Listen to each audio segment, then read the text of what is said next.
Is your December 7th tarot reading for the sign of Scorpio and Scorpio rising.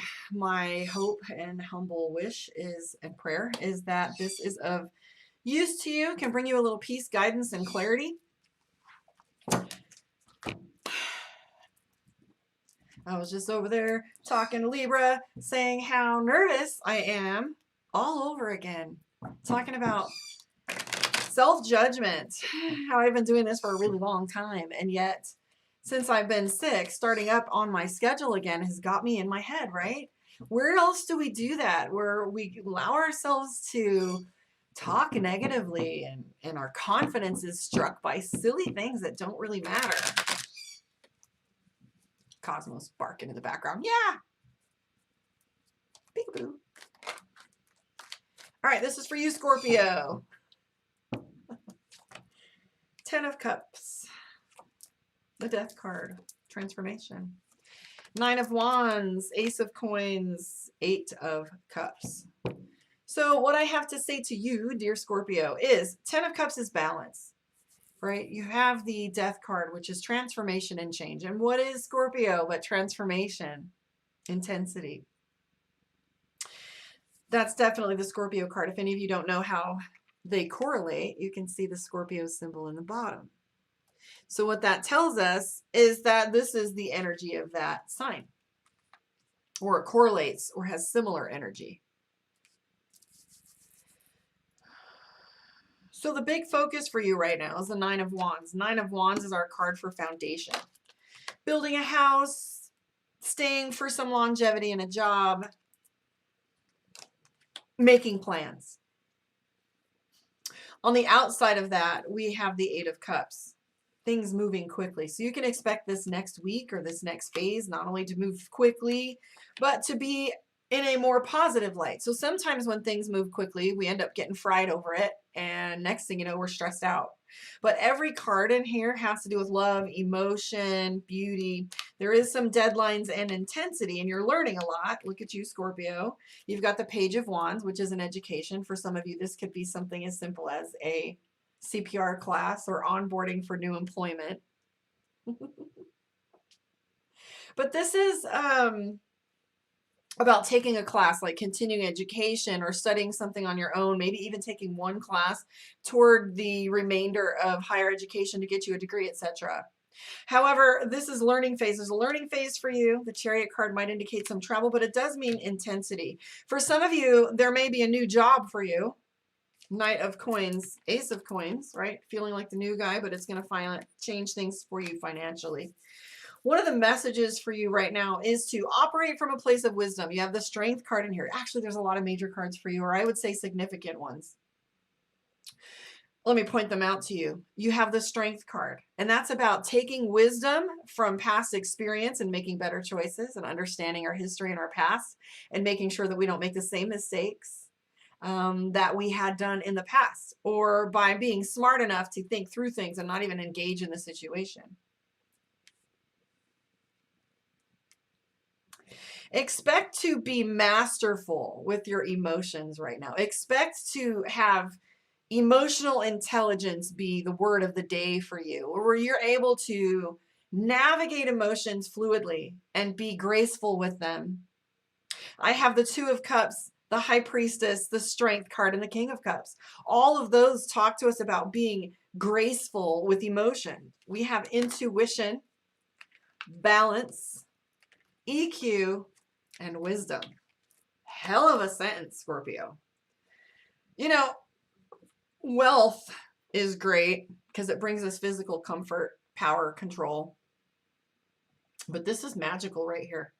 This emotional well-being is something people pay really good money for. So if you are feeling this energy, lean into it. Lean back a little bit. There's like, unlike Virgo and Libra, you've got no chaos here right now. You have deadlines and pressure, which feels very different than chaos energy. You've gone through a transformation. I'd like to suggest that you've already gone through the paces on some things, and now you're just practicing with executing new ways of doing things. Right? Because we have the 10 of Cups with the Death card. Balance, and transformation and a strong foundation. I like it. I mean, it's always fun to give good news, especially after I just delivered like a nut kick to Libra, Virgo, Libra. So let me see where we're at here. I can get to talking and then we get lost. So some of the messages that are important for you to notice about this upcoming week is to operate from wisdom and trust your intuition. Those are very basic, easy answers. However, we're showing these cards in such a way that says that you're going to have a good and positive result if you do so, especially if you come at it with love, because a lot of these cards are love. 1, 2, 3, 4. Yeah, there's a lot of cards here for love. King of Cups, EQ. 10 of Cups, balance. 8 of Cups, things moving quickly. 2 of Cups, balance. The High Priestess, your intuition. Trust your emotions right now. That's what this is telling you, because you're coming from wisdom, love, and wisdom. I like it. These are great. So the only card that gives you any pressure whatsoever is deadlines, tension. So things have to get done on a certain period for you, right? Hi, Alicia. This is all me waiting on my divorce mediation in January. You're welcome. Okay, so tension, there's deadlines, paperwork, things to get done. You know, sometimes with the holidays, we get pinched and it's like, we got to get so much done in the 9 to 5, right? All right, let me pull some cards for you from Mystic Dreamer. And this will be your moon reading. So this is for Scorpio moon. I have a client at 2:30, so I'm going to quit after this one, but I think I need to do Sagittarius today. If you guys want to put your subscription alarm down, maybe I will put a premiere on there for 3:30 so I can come back to it.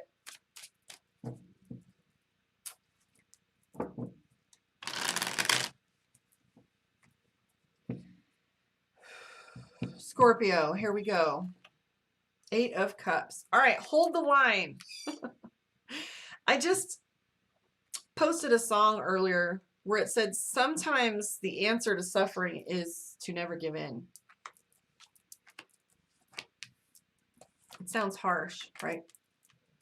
But we have this walking away feeling where you want to ditch some of these efforts.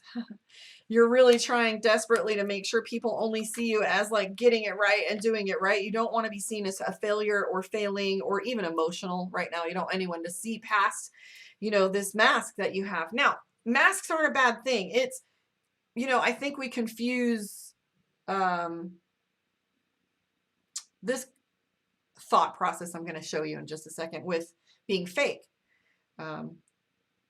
But we have the 10 of Cups. Now, I always call this the Disneyland card because Disneyland isn't real. It's fake. However, if you look at this, this is our fantasy. This is our ideal. It's the thing we strive for. So there's a strong, I love this card because it really does talk to me about how we are all living authentically or not. There's absolutely nothing wrong with striving for a fantasy or striving to do better, right? However, sometimes we hold ourselves to a standard that's impossible. Or on the flip side, we only show, I want you to think of the Instagram model or the Instagram or the Facebook post where we only show people the light side, the part that's easy, the part that's good. Now, we talk shit about that. We talk, well, you know, everything's perfect on Facebook, but who really wants to come on there and put their laundry out there? People are brutal. Adults are the worst damn bullies on the planet. We wonder why our kids aren't doing any better. If you look in these armchair quarterbacks have, well, that's what you get. Someone screws you over. They're like, well, you're the idiot, right? Like the victim. So sometimes we need privacy for these moments when we're going through processing information and we put these platitudes on. It's absolutely appropriate. You don't take a shower in the public square. You do it in privacy, in your own home, right? So sometimes things aren't for public consumption, and this is okay. Just wanted to put that out there. But I have the 8 of Cups for you, Scorpio, where you want to walk away from something. You got the 4 of Pentacles. You're just really feeling as if the world's cheating you right now, or someone is cheating you, or you had. And I feel this fatigue for you, and there's a lot of intensity, right? So you've got this window where you're kind of looking at things outside and you're waiting for your opportunity. The cards are telling you the harvest is near. Pause for a little bit and hold the line. I'm seeing celebration and reward coming your way, and chemistry, excitement, and parties, fun things. So you have some really exciting activities to go to and enjoy, and tribe and culture and things that are around you. However, you're feeling emotional. That's this card right here with the Knight of Cups. You don't trust yourself right now. You don't trust whether you can be trusted to not lose it, or to not cry, or to even have the patience to say yes to some of these things. So give yourself permission to say no. Give yourself permission to analyze every moment as you go, right? Because we're feeling over emotional, our needs aren't being met. So meet your needs and then reevaluate before you commit. I can tell you that this pace that you have going, that the events that are in alignment will continue along the track that they are at right now. You shouldn't be expecting to see too many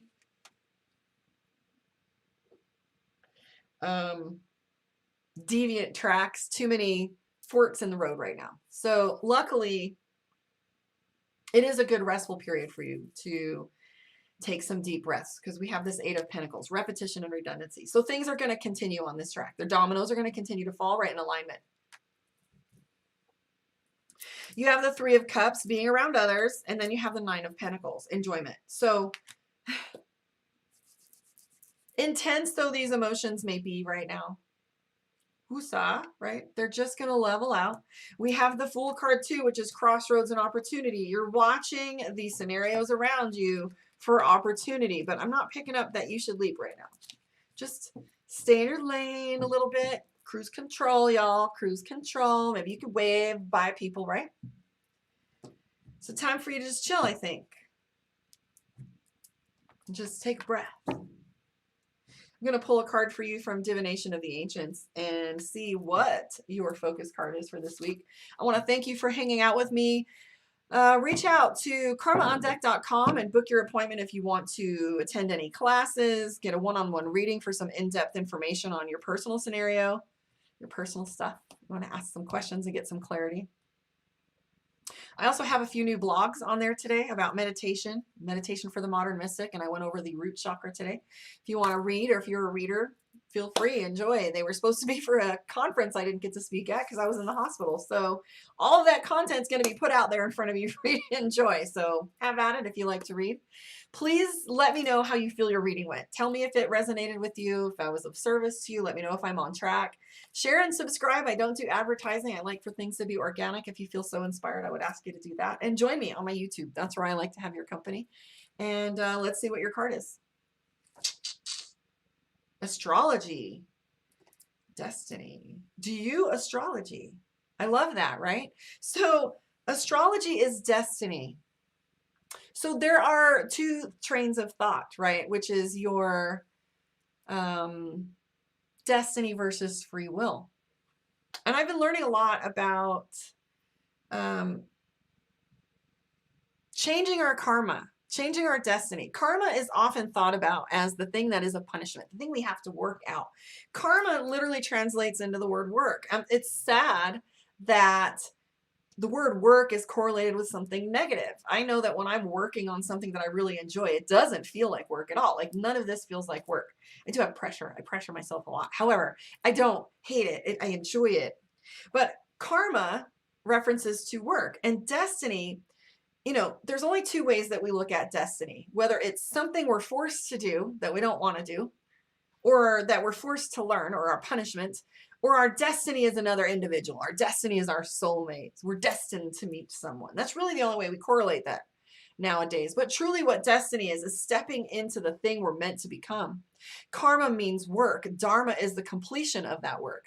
So what is it that we are working on, and where are its roots? How is it that we feel our contribution is playing out around us?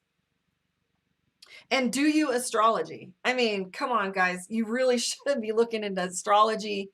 Maybe this is telling you to pay attention to aspects that are affecting you. I will be doing aspects by this time next year. I'm in a Hellenistic astrology course that's taken me 3 years to get into because of situations and circumstance. But I love to talk about, and I feel the aspects, I feel the planets, I can see them in meditation. I just don't know how to translate what the aspects are. But astrology is a magical way for you to get your umbrella out. If you know it's going to be cloudy or raining, well, you're not going to go to the beach if it's cloudy, and you're going to bring an umbrella if it's raining. Why wouldn't you want to know what energy is out there? So something about astrology is important for you. So maybe pay attention to a little bit of what the aspects are and see if it's affecting you. Maybe you'll be delighted to find that you're super sensitive, and you can just be like, wow, that's it. I'm just feeling frustrated because this moon and planet is affecting one another. So something about astrology for you right now, your destiny. Ah, I knew it. So I pulled one more card for you, Ogam, nature. I would encourage you to read my grounding and my root chakra lecture, because I was talking about nature in there, about how you can get yourself grounded. It's one of the hardest things for us to do in this culture right now. I don't want to go start talking about that because I'll go for another hour. But we really do have a transient kind of culture. Nobody stays in the same home for a lifetime. Nobody owns property anymore. We rent. Our jobs change. We don't feel rooted. We don't feel grounded. So we have to physically go out of our way to be grounding. And one of those ways is to find ourselves in nature. Whether that's hiking. If you don't have nature, do yoga. If you don't have yoga, get in the bathtub. Like, come on. Do something physical for your body. Get a massage. Do something physically for your body that helps you feel grounded and not so lost in your head. All right, that's plenty. I want to thank you for hanging out with me. I have a client to go catch. I'm going to have to book over there. I want to thank you for hanging out with me. Adonai. Be